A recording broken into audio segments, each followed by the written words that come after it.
Yes, my name is Krueger. We're in Berlin Heights, Ohio at Krueger Farms. This is the second system I've put in. I put a 118 kilowatt system at a chicken farm and alliance that I have.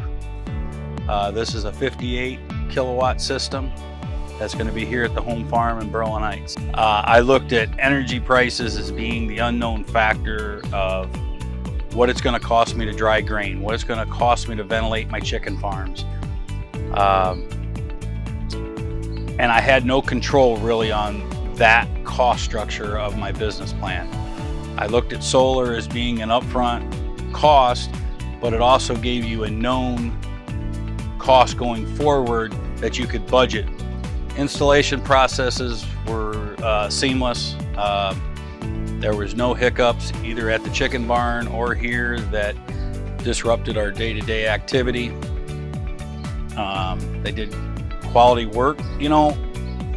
Put it in, try it. The bottom line is, if you really do the numbers and you have a need for the electricity, don't put a system bigger than you need.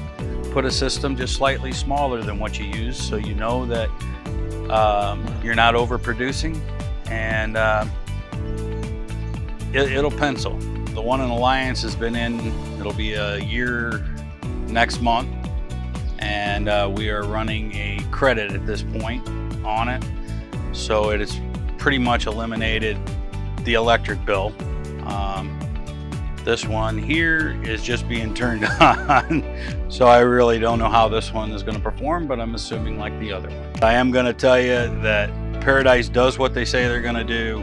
It's quality work when they put it in, and as far as the grants, they do all the grant process. They take care of the paperwork. Paradise Energy makes it seamless.